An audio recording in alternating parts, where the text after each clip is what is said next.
दोस्तों नमस्कार, स्वागत है आप सभी का योगेश लर्निंग यूट्यूब चैनल पर। बात करेंगे कई महत्वपूर्ण खबरों की जो कि संबंधित होगी यूपी टीजीटी और पीजीटी की परीक्षा को लेकर के खुशखबरी के बारे में। 10 दिन के अंदर हाईकोर्ट के फैसले को लेकर के, साथ ही पुराने आयोग के कोरम पूरा करने और नए आयोग के गठन को लेकर के बड़ी ही महत्वपूर्ण जानकारी है। इसके अलावा संस्कृत विद्यालयों में शिक्षकों की बम्पर भर्ती को लेकर के भी खुशखबरी निकल कर आ चुकी है। तो जो भी छात्र चैनल पर नए हैं वो चैनल को सब्सक्राइब अवश्य कर लें सही और सटीक इन्फॉर्मेशन पाने के लिए। इस संदर्भ में मैंने आपको 2 से 3 दिन पहले जानकारी दी थी, लेकिन अब आज के समाचार पत्रों के माध्यम से इसे और अच्छे तरीके से एक्सप्लेन किया गया है, जिसके बारे में हम चीजों को समझने वाले हैं।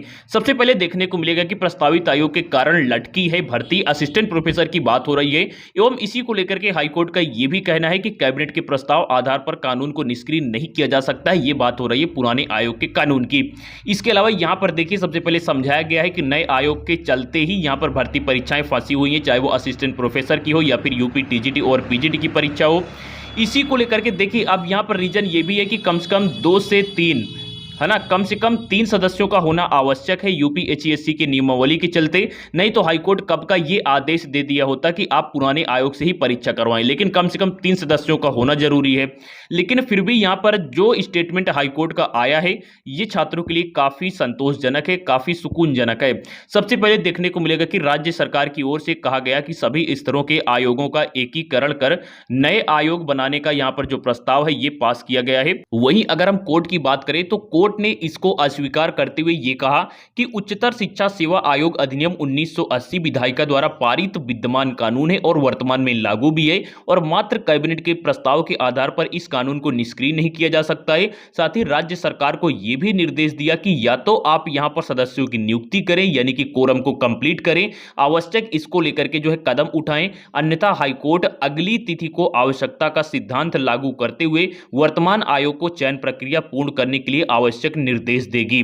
तो ये काफी ज्यादा महत्वपूर्ण है कि या तो यहां पर सरकार जल्द से जल्द सदस्यों की नियुक्ति करे या फिर नए आयोग का गठन करे, और अगर ऐसा नहीं करती है तो फिर यहां पर नेक्स्ट जो यहां पर जो है डेट देखने को मिलेगी, जो कि देखने को मिल चुकी है 16 मई।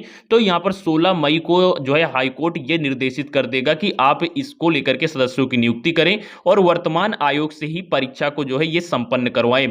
तो ये काफी महत्वपूर्ण यहां पर जो है कदम है, चाहे वो नए आयोग को लेकर के हो या फिर यहां पर पुराने आयोग में सदस्यों की नियुक्ति को लेकर के हो, या फिर दोनों ही भर्ती परीक्षाओं को लेकर के हो। आप सभी जानते हैं कि अगर हम यूपी टीजीटी पीजीटी की भी बात करें तो ये भी जो है इसी सिर्फ मसौदे के चक्कर में फंसी हुई है। अगर जल्द से जल्द नए आयोग का गठन हो जाता है तो यूपी टीजीटी और पीजीटी की परीक्षा को लेकर के भी यहां पर बड़ी खुशखबरी देखने को मिल जाएगी। वहीं इसके बाद अगर हम बात करें अगली अपडेट की, तो ये संबंधित है संस्कृत स्कूलों में भर्ती को लेकर के।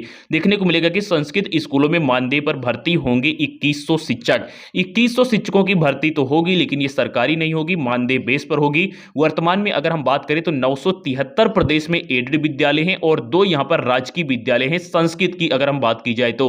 लेकिन इसमें जो भर्तियां होंगी ये आपको 2100 पदों पर देखने को मिलेंगी, लेकिन ये सरकारी नहीं होंगी और ये भर्ती उत्तर प्रदेश माध्यमिक संस्कृत शिक्षा विभाग द्वारा करवाई जाएंगी। ठीक है दोस्तों, आज का वीडियो यहीं तक।